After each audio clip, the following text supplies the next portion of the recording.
My boss demoted me, so his girlfriend could have my job.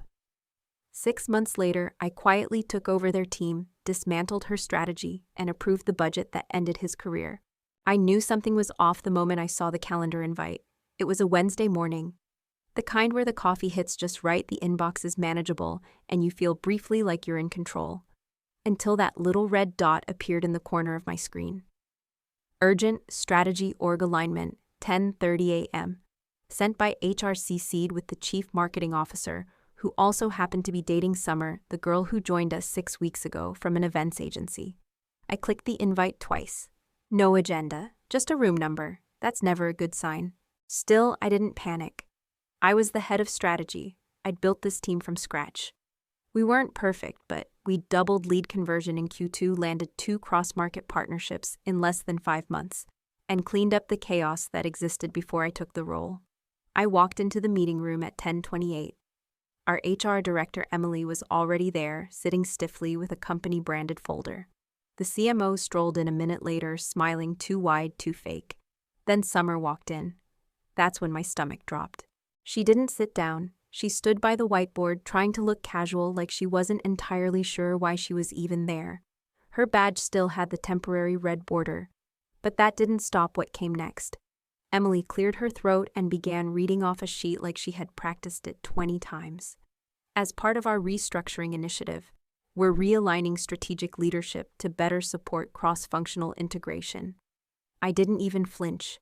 I'd heard corporate speak before. I knew exactly what was being said. I was being replaced.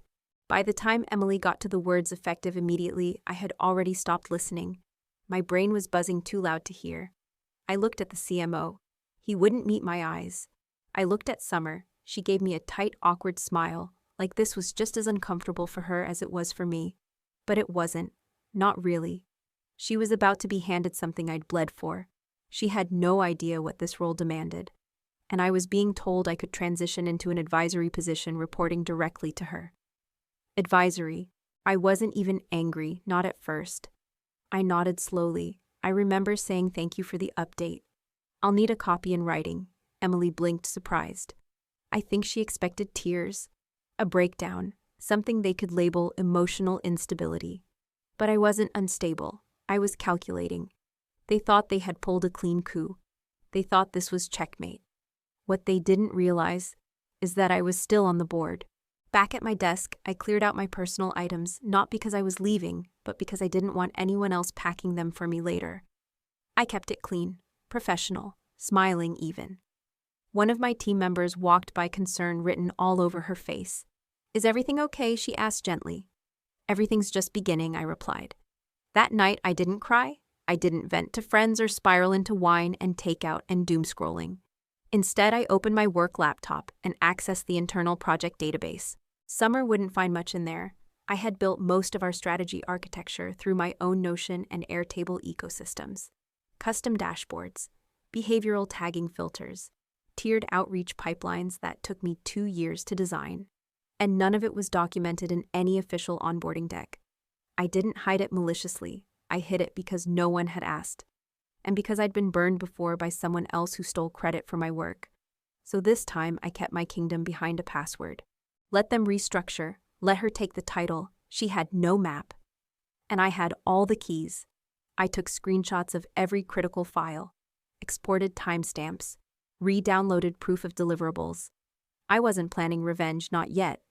But I was preparing for something far more dangerous: patience. Because if there's one thing I've learned in corporate life, it's this. You don't always have to strike back. Sometimes you just have to let the wrong person fail. And Summer? She was about to fail beautifully. Summer took over on a Thursday. By Friday, she had already broken the client segmentation model. She didn't mean to. In fact, I'm pretty sure she had no idea what she was doing. She thought the lead tiers were just pretty color codes on a dashboard. She removed the red label from Tier 1 accounts, because in her words, red feels negative. Let's make it gold instead. Except that label wasn't cosmetic. It was part of a conditional formula that triggered alerts across the pipeline when certain engagement thresholds were met. Without it, the system went blind. But I said nothing. I watched from the sidelines as she slowly dismantled the framework I'd spent 2 years building a framework developed after dozens of failed outreach campaigns, hours of user interviews, and more spreadsheets than any human should admit to creating. She started changing language in our email templates. Too formal, she said. She replaced subject lines like strategic alignment review, Q2 projection discussion with quick chat. I remember sitting in my smaller, now windowless office, watching the open rates drop by 17% in 2 weeks. She shifted the structure of our outbound decks, removing the slide about long-term ROI, modeling the one that always got decision-makers leaning forward in meetings. That slide's too technical, she told someone. Let's be more vibes forward, vibes forward. This is what we were becoming. Within the first month, 3 of our mid-funnel accounts ghosted us. A prospect in Denmark, someone I had personally brought through a 6-month nurturing cycle, sent an email saying apologies, but it's clear your team's priorities have shifted. We'll be pursuing other partnerships. I didn't respond. It wasn't my place anymore, but I logged the date, the timestamp, the lead ID, the original touchpoint, the change in communication style, the loss. I logged everything. They didn't notice I was tracking the downfall. They still looped me into team calls sometimes, awkwardly, almost like a formality. Summer would glance at me sideways, waiting for me to validate her strategy, but I never said much. I didn't need to. Reality was speaking loud enough. I was there when she tried to walk into a client alignment call with just a 1-page Notion doc and some Canva slides. The client, a German logistics firm, asked for projected savings over 12 months and a risk analysis if implementation stalled. Summer blinked.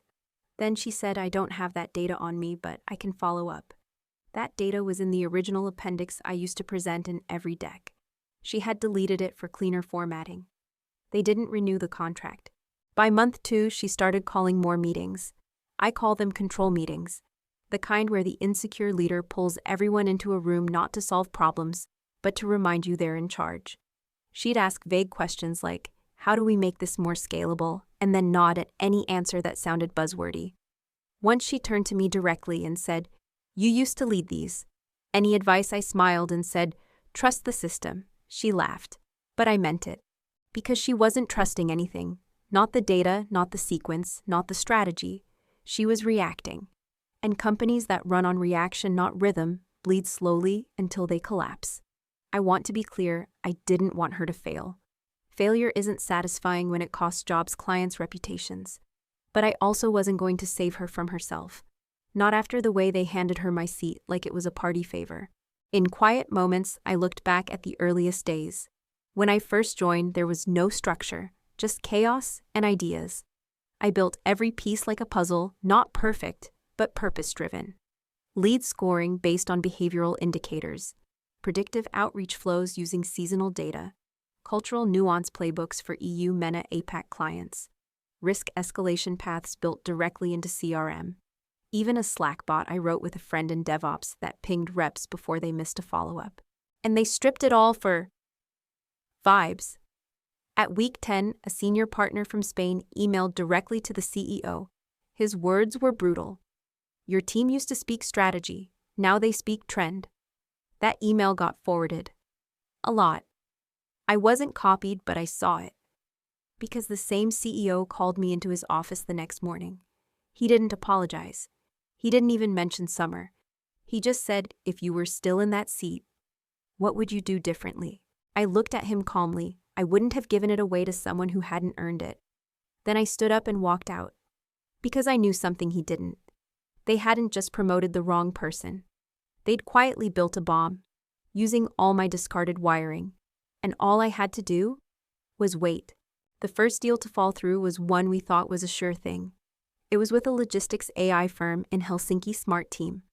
Sharp founders notoriously cautious. We'd spent 5 months bringing them through our funnel. I'd written every word of the original pitch.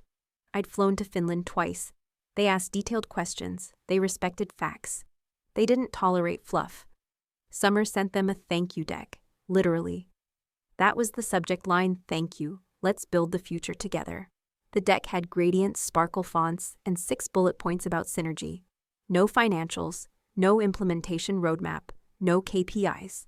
They went dark for 3 weeks. Then one of their co-founders replied with a single line. We've decided to pause further discussions. Thank you. No feedback, No call. Just silence. Summer told the team they had timing issues. I wrote nothing. I just opened my personal log and added one more row. Then came the Australian distributor. That deal was mine from the beginning. I'd connected with their COO during a virtual roundtable 2 years prior. We'd built it from scratch: late-night calls, custom integrations, trial periods. They were finally ready to commit to a long-term contract. Until someone on our side sent them the wrong version of the SLA. It was missing the updated liability clause.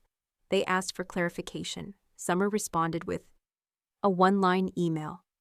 "Hey, just use the doc attached to this. It's all good." Except it wasn't. They withdrew that same afternoon. I heard the news while refilling my tea. Another line added to the log. By month 4, it was becoming routine. Every Monday morning, meeting opened with an explanation for what had gone wrong. It's the market. It's client fatigue. It's too many options. It's not us. Except it was. It was exactly us that no longer understood its own foundation. I watched it play out like a slow-motion demolition. Every screw I had tightened, every structure I had stabilized, was now coming undone, and they had no idea where the creaks were coming from. It wasn't just the deals. It was the people, too. The younger strategists started whispering in hallways. One of them asked me quietly, "Is this how things were run?" Before I shook my head. No, before we had a plan. They looked relieved and afraid, like maybe they weren't crazy, like maybe the ship really was sinking.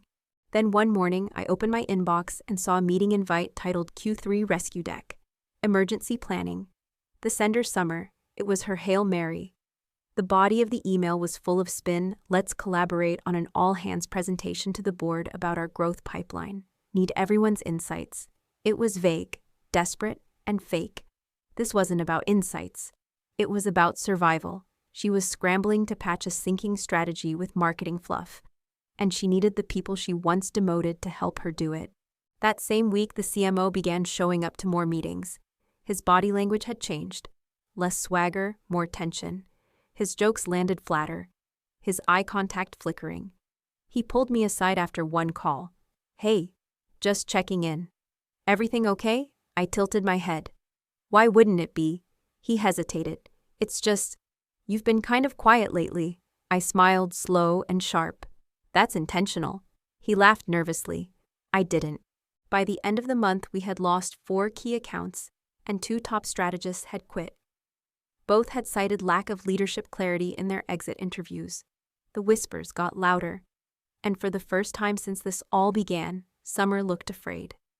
Not publicly, she still held her posture in team calls, still used her Pinterest vocabulary, still signed emails with "Let's go!" But her eyes, they flickered now, toward me, toward the floor, toward the door, as if waiting for the other shoe to drop.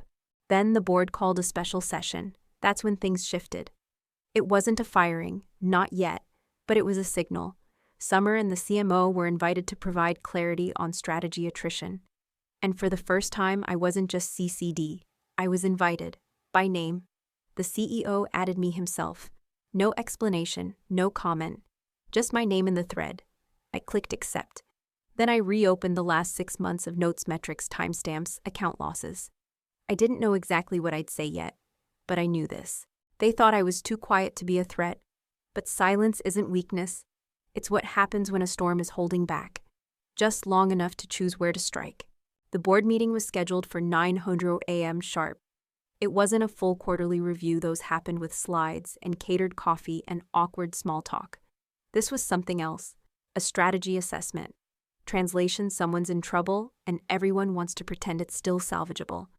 I arrived 10 minutes early, not because I wanted to impress anyone, because I wanted to see who looked nervous when I walked in. It was Summer. She was already seated, tapping her pen against a stack of papers she clearly hadn't read. Her blazer looked too stiff, like someone else had picked it out for her.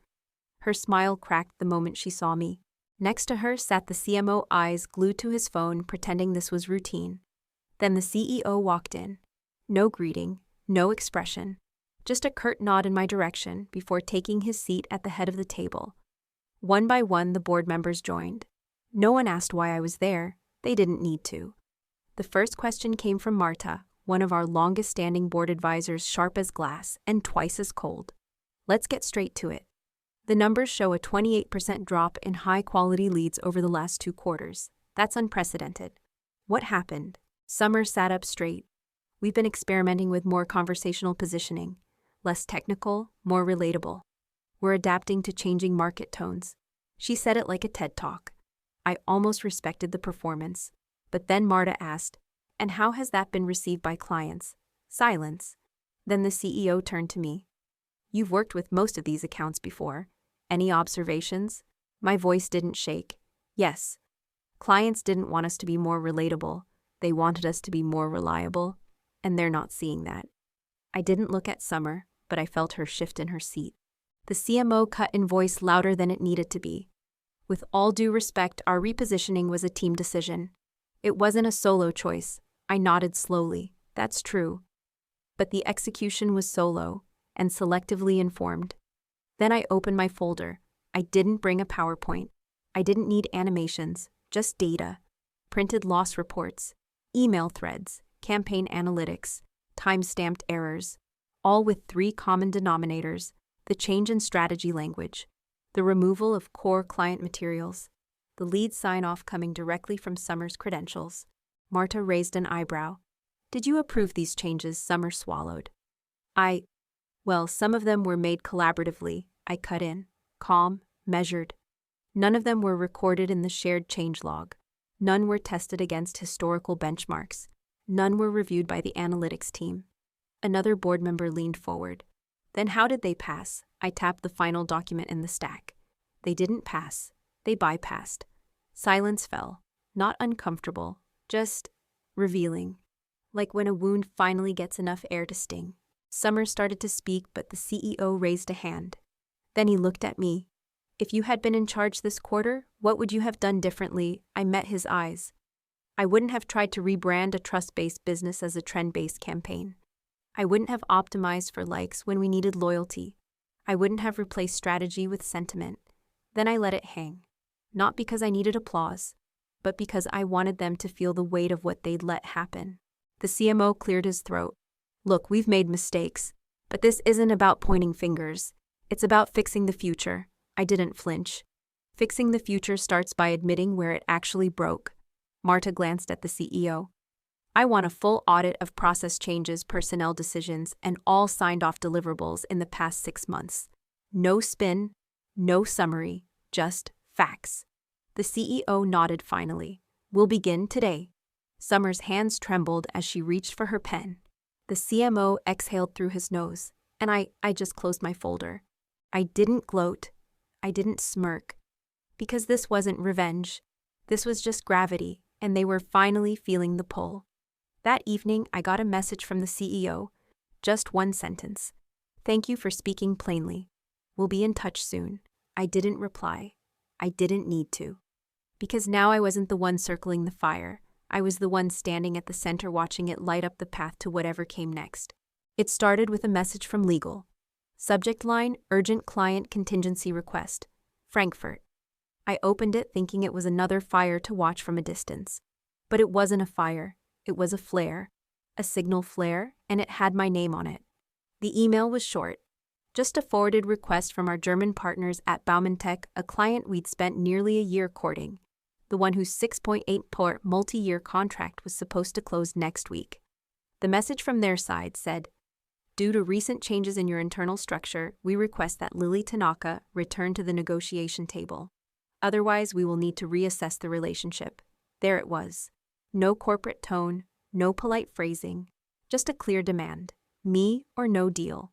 I stared at the screen for a full minute, heart steady. Baumentech wasn't just a big account. They were a signal to the market, the kind of win that opened doors in 3 other regions. And they didn't care about titles. They cared about trust, delivery, continuity, things that couldn't be faked in Canva decks or Slack slogans. The CEO called me within the hour. He didn't waste time. "Can we talk?" I said yes. He didn't ask how I was. He just got to it. "Baumentech won't move forward without you. I'd like you to return to lead this." I let the silence breathe for a beat longer than he expected. "I wasn't aware I'd officially left," I said evenly. He sighed. You know what I mean. No, I replied. I don't. Clarify it for me. That's when his tone shifted. Less executive, more human. This isn't about politics anymore. It's about saving the deal. You're the only person they trust to do that. And frankly, so do I. There it was. Not an apology, but a pivot. I agreed to return with conditions. Autonomy over the deal. Full authority to rebuild the negotiation flow. No interference from Summer the CMO or anyone tied to the failed approach. A written agreement restoring my senior strategic role, retroactive to the day I was removed. No advisory caveats, no gray lines. The CEO didn't argue. He just said, send it in writing. We'll make it happen. When the internal memo dropped the next morning, no one said a word, but the message was deafening. Effective immediately, Lily Tanaka will lead all remaining Baumann-Tech negotiations and execution strategy. Please route all communications through her directly. No mention of Summer, no CC to the CMO. Just me, back in the chair. But this time I wasn't sitting where they left me. I was sitting where I chose to return. In the war room, I found the project folder a mess. Docs mislabeled contract versions, mixed up CRM entries half-filled. No structure, no logic, just scattered notes and blind optimism. I spent 48 hours cleaning it up. I rebuilt the timeline. I restored the original solution matrix. I rewrote the value proposition. I annotated the cultural considerations line by line in German, not because I needed to impress them, but because I knew they expected professionalism, not shortcuts. I wasn't proving anything. I was just finishing what I started. The team looked at me differently now, not with pity, not with deference, with relief, as if someone had finally turned the lights back on. A junior strategist whispered, I never deleted your training decks. I just hid them. I smiled. Smart move. The day of the Baumann-Tech call, I wore black, not as a statement, but as armor. Summer passed me in the hall and gave me a brittle smile. I didn't return it. Not because I was cruel, but because we weren't in the same world anymore. She'd played dress-up in my chair. Now she was watching me reclaim it. At exactly 2:00 p.m., the Baumann-Tech team logged on. I greeted them in German. Their COO smiled. Ah, there she is. We didn't talk about the past 6 months. We didn't mention Summer or confusion or spin. We talked deliverables, timelines, scalable growth. I answered every question before they finished asking. At the end, their CEO nodded and said, contract draft to be sent by Friday. Please ensure your name is on it. I ended the call, exhaled slowly, and looked out the window. Not for effect, but because I'd almost forgotten what it felt like to be trusted again. A week after Baumann-Tech signed, I was called into a meeting room labeled only C3. It wasn't on my calendar. The invite came via Slack. Private. From David Healy, Senior Compliance. Hey, need your help validating something for audit. 15 mins. That's never just 15 minutes. I went. The room was small, clean, and cold. David sat with a laptop open. Next to him, an external monitor showing 3 tabs: finance, CRM, and email logs.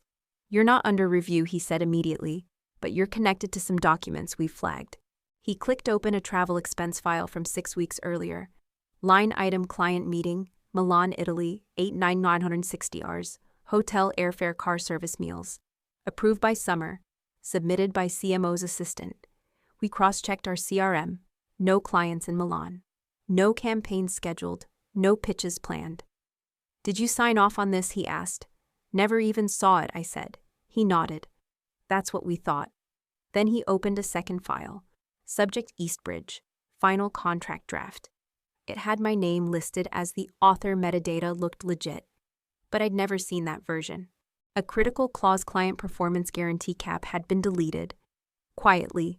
No version history in our contract management tool. The file had been uploaded directly from a shared drive and emailed out using a generic strategy alias. Check the timestamps, David said. I looked. The file was uploaded at 11:42 p.m. on a Friday from Summer's laptop, using login credentials linked to the assistant. IP address: CMO's apartment. He didn't have to say anything more. It was coordinated. We wouldn't have caught it if Baumann-Tech hadn't flagged inconsistencies in the version history, David continued. Triggered a full audit of contract flows. We're now seeing 7 cases of document irregularities, all involving shared access points and devices tied to the marketing office. I stayed silent. He studied me for a second. Did you know this was happening? No, I said quietly, but I knew something was wrong. I just couldn't prove it. He nodded. Now you don't have to. Later that day, the audit report expanded. Summer's badge access was pulled. The assistant who submitted the Milan trip was suspended. The CMO was placed on administrative leave, quietly but effectively cut off from systems. The announcement to staff used neutral language. In the interest of transparency and operational integrity, a cross-departmental audit is underway. Access may be temporarily adjusted.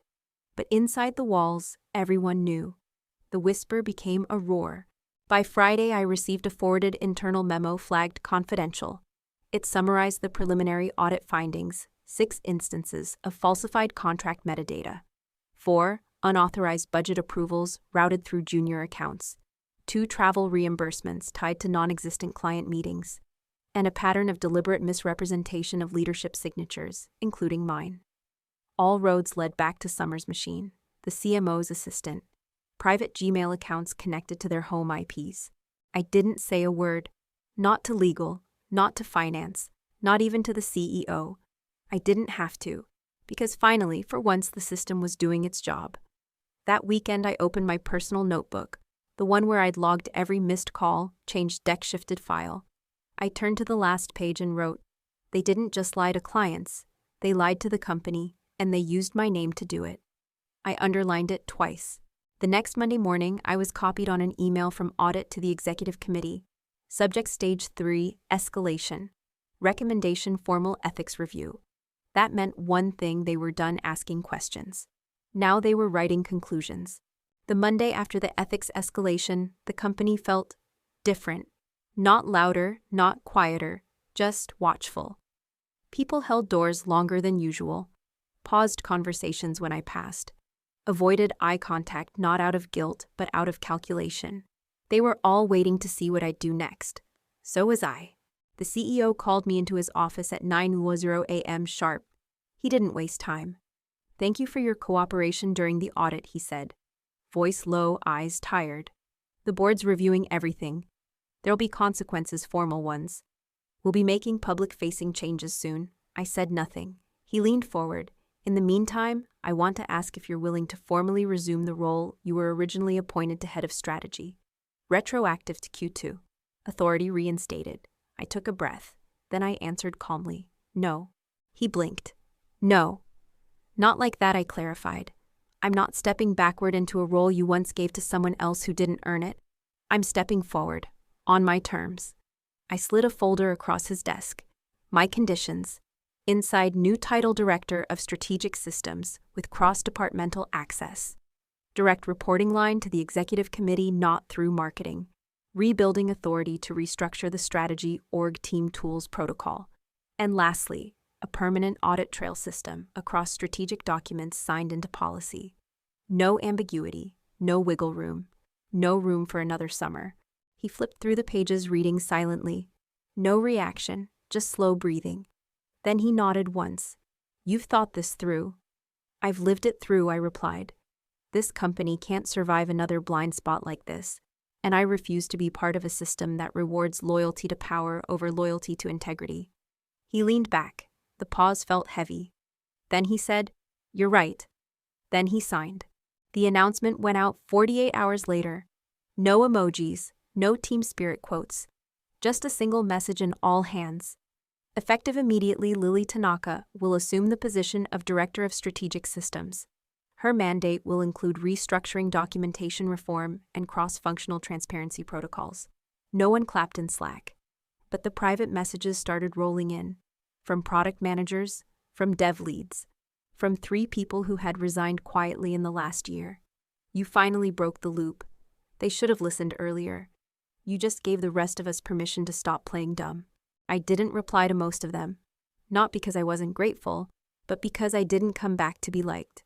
I came back to make sure no one else had to be quietly erased. The following week, I met with legal to begin drafting the new internal policy for contract metadata integrity. No more shared drives. No more single-user edits. Version control through immutable logs. Authenticated sign-offs only. I created new onboarding for junior strategists, not just how to pitch but how to protect their work. I reintegrated our regional playbooks, restored the risk matrices, and rebuilt the logic of the sales funnels Summer had trashed. One night I stayed past 9 p.m. rebuilding the API dashboard logic we once used to track lead quality. A developer noticed. "You don't have to do this yourself anymore," he said. I smiled. "I know, but I need to." And what if Summer gone? No formal goodbye, no moving on post, just silence. The CMO placed on indefinite leave pending review. His name hasn't appeared on any approvals since. One of the younger team leads pulled me aside in the break room. "How do you stay so calm?" I looked at her. "Because I don't need to get even, I just need to get it right." The day I officially moved into my new office, I opened the window and stood quietly. Not in triumph, in relief. Because I hadn't just survived what they tried to do. I'd reshaped what came after. My new office isn't the biggest. It's not the one with the skyline view or the private espresso machine or the door that used to stay shut all day so no one could see how little got done inside. But it's the office I chose. And that's all that matters now. The plaque on the door still said temporary. HR said they'd fix that within the month. I didn't rush them. I'd waited long enough for this seat. Another few weeks didn't matter. The first morning I moved in, I came in early, not to decorate, not to show off, but to sit. To feel the chair, to look at the walls, to remember that 6 months ago I was escorted out of a meeting room so someone else could sit here. Someone who thought power was a shortcut. Someone who didn't know that real leadership comes from building something, not borrowing it. I stared out the window, the morning sun crawling across the carpet. And I remembered every detail. The way I smiled when they demoted me. The email I never sent. The calls I never answered. The documents I rebuilt in silence. The moment they realized I hadn't left the system, I was the system. Somewhere out there, Summer was rewriting her resume. The CMO was likely negotiating the softest possible exit.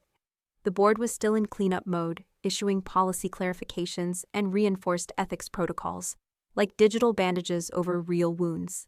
Let them. I had work to do. I didn't win because I outsmarted them. I didn't win because I yelled the loudest.